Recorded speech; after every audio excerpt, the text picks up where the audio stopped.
When we talk about Aries energy, we're not just talking to people born under the sun sign. We're talking to anyone with a sign strong in their chart. This could be your sun, your moon, or your rising. Now you have what is called a stellium, which is basically 3 or more planets in a part of your chart. And now, if you've watched my Astrology 101 video, you'll get a better understanding of how the houses work. And that the star signs manifest as planets. And these planets is what will show up in the chart, along with its number and the representation of that number and the sign of that house. So yeah, if you haven't watched the Astrology 101 video, please go and look at that so you have more clarity on how that works. Next, so let's have a look more on Aries. So Aries is ruled by Mars, which is by planet Mars. Let's start calling the planets by their names. And what we have here is, I mean, firstly, the thing about Aries, Aries is represented by the ram. And when it comes to the ram, it's very headstrong. So if they have an idea, if they have a set mindset on something, that's what they're going to go for, right? They're not changing their mind. They're very fixed. They could also abuse this huge force of energy that they have, right? So sometimes, because they've got so much energy and because they're so headstrong with ideas, with thoughts, with everything, it can kind of,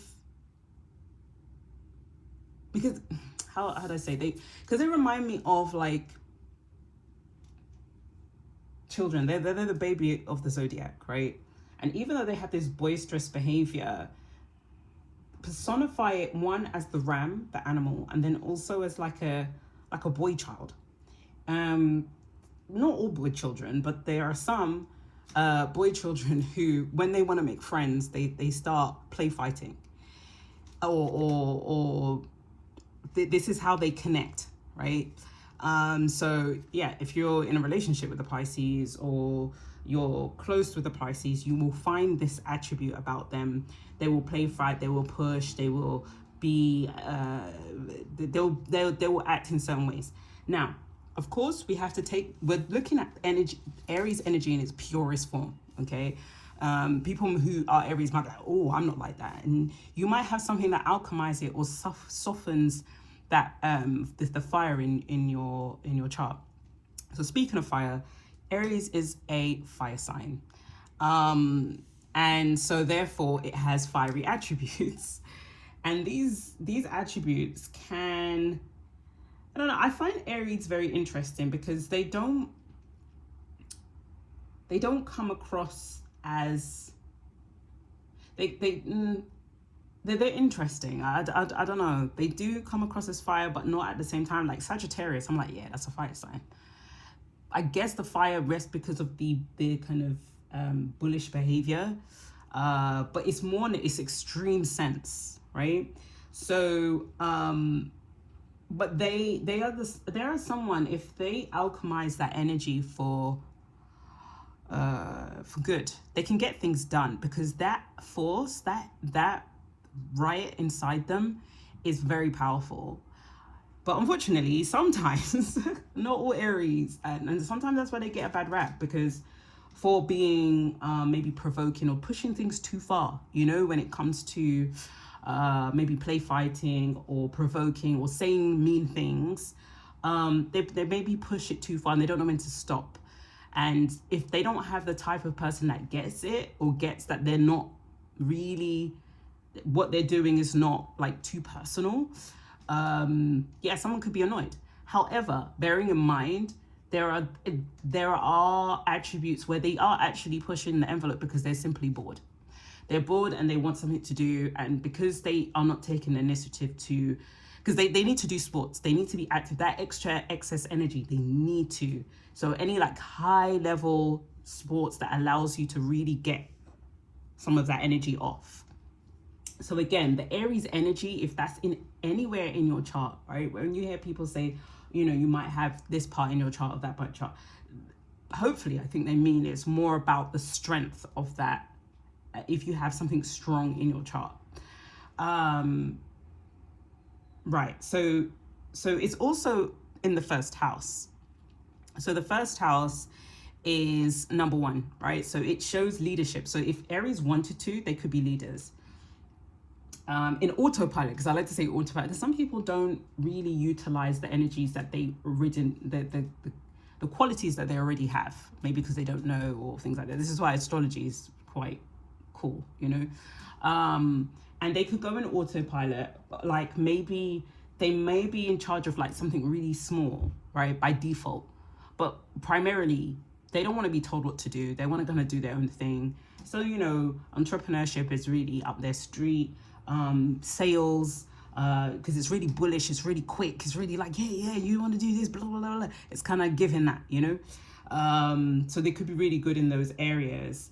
But again, your chart, there's some areas of the chart that specifically talk about work, like the 10th house, which is ruled by Capricorn. So if there are some clues in there that kind of like complement maybe what aspect of Aries or your sun sign, moon or whatever is, it can complement it, or it might be like, oh, you might have to kind of, there's a challenge here that you need to overcome, you know. So it's interesting. The whole aspect of astrology allows you to clear the way so that your manifestation can work. Let's say you're like, oh yeah, I'm trying to manifest, I'm trying to do these things, and you can't, because there are, again, look at my astrology 101 video. It's like there are ways in which other people can manifest that maybe you won't be able to manifest. Maybe your best way to manifest is after you finish doing sports, after you've exhausted your body of all that pent-up energy that could have been alchemizing as anger for that person that bumped into you that day or whatever, right? And you're alchemizing it. So let me get rid of that. Let me get rid of that energy and let me start again. And then maybe you can manifest. Do you see what I mean? So, that's why that's the beauty of astrology. It's not really just about, oh, let me just be vain and find out things about myself that you already know. It's not about that. It's about how do you manifest and how do you overcome a lot of the challenges that have been placed here, whether it's from lords, demons, angels, whatever, by God, that you have to work through, right? So also where rams they fight, they hit the head a lot, right? And it's not a coincidence that the ram or the sign of Aries is ruled by the head. So again, there's a lot of things like maybe they might even be prone to headaches, or maybe they are, again, because maybe there's just a lot of processing going on, a lot of internalized anger that maybe, you know what I mean? Like there's a lot of release. And again, manifestation can get stuck in that if that is not cleared. And there's ways to do that. There's ways to be intentional about having a clear head, you know. What else would there be in the head? Maybe earaches, maybe glasses, maybe just things to do with the head, you know. But I would also say the positive sides, that they have a good head of hair, I'd say. I would say that they generally have like a bullish aura about them anyway, that you can look at them and say, okay, there's something about them that there could be even people that try you, but it's just like with like you're pushing it. You're pushing it because this might not work in your best interest, you know? And Aries does hold that aura, like, oh, you want to try me, you know? Like they almost have that aura of like the horns, you know? What else is there? So the constellation, why it came up as the ram in the first place, is like a Greek mythology of the golden ram that was saving these two children from a stepmother that was planning to kill them, basically. And the ram was manifested by the mother, the mother of them, to come and collect them. Upon doing that, the ram collected them, and as it was flying back, because this ram had wings, you see, as the ram was flying back, I don't know. It's very unclear whether the child, one of the children, dropped into the sea, and died, but the other one survived, and then it sacrificed the ram once it landed as a thank you. I don't know. It's very unclear about why that happened. I mean, it could have happened because hey, you had a job to do, and you dropped one of the children into the water. Now, when it comes to where I think the girl's name was called Helly. What the hell? I mean, look, some of these memes, they're very connected to all these beings. So anyway, in today's world, in real life, where they were dropped was in an area of Turkey. I can't remember the name of what it's called now, but it was called, initially was called under her name. Heli something. So I think overall, the idea of the ram is someone that will is quite headstrong. They'll just go and get it done, go and come back, and it's done. Even though the child got dropped, I mean, he could have swooped down a little bit and then caught the child. So this is why I think it's a bit controversial, because I kind of feel like maybe that child was supposed to go in the waters, because even in today's world, what that place is called now, oh, that's gonna annoy me. What that place is called now is a place that divides North Turkey and South Turkey, or South or Asian Turkey and Western Turkey. Let me just check. But yeah, so that's really interesting about Aries.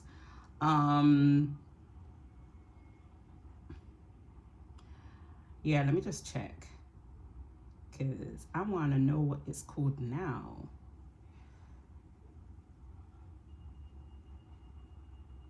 Right, so the place is called Hellespont. So it fell into a body of water and apparently died. But the body of water is a containment for entities, so it'd be interesting that is not what it is. I want to know what Hell's Point is now.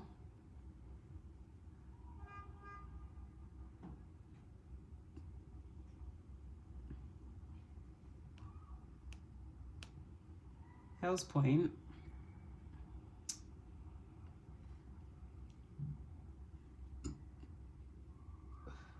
Excuse me. Been a bit of a tramp. Turkey.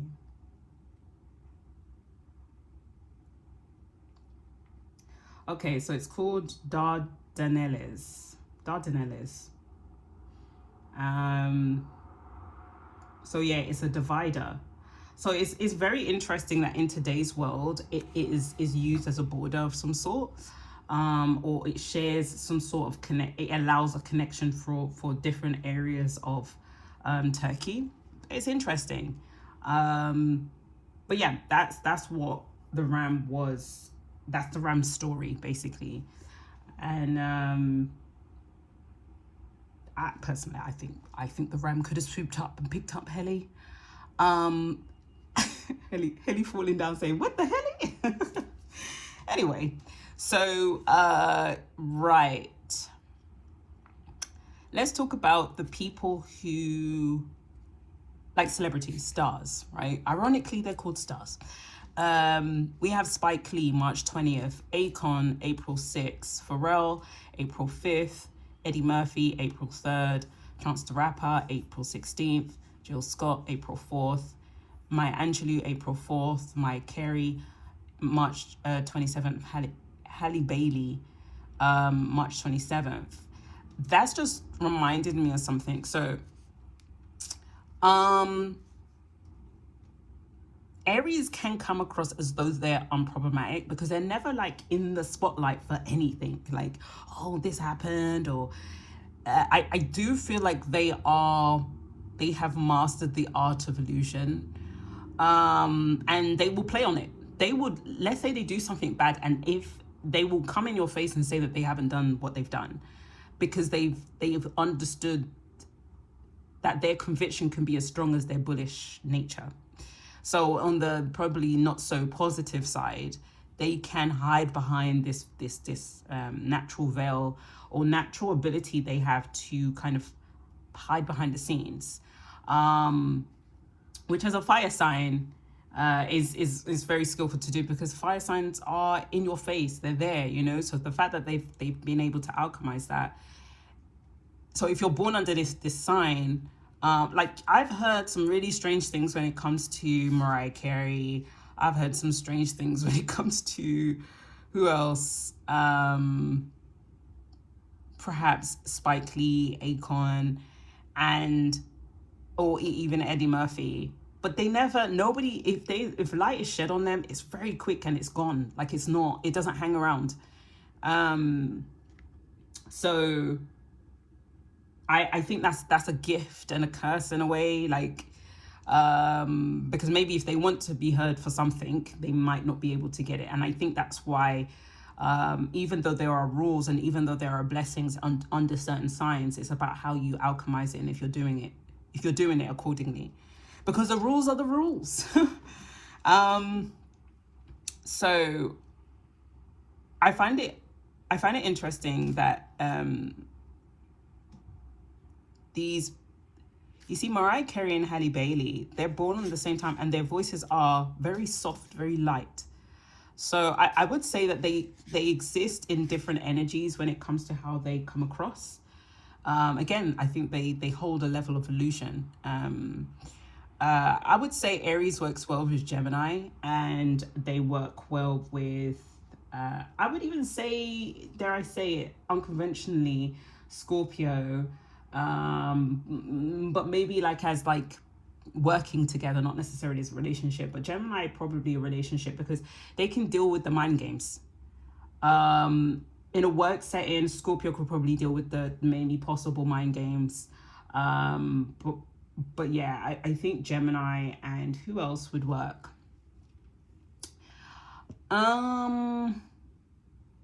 Aries and Aries probably not, because again, that would just be, it depends. I think it depends how evolved they are, because it is almost screaming that you two could fight each other to no return, and that's not very good, you know.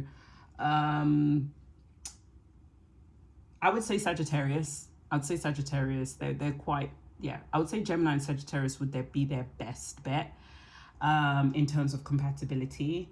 But yeah, I think overall they have big hearts. When they are devoted to somebody, they're headstrong in anything. That's why that energy has to be alchemized properly. Otherwise, because they don't know when to stop, sometimes it can go left. But if they alchemize that in the most positive sense, they could be the most amazing people. So yeah, that is Aries. Stay tuned for the next. And yeah, I hope you enjoyed it. Take care.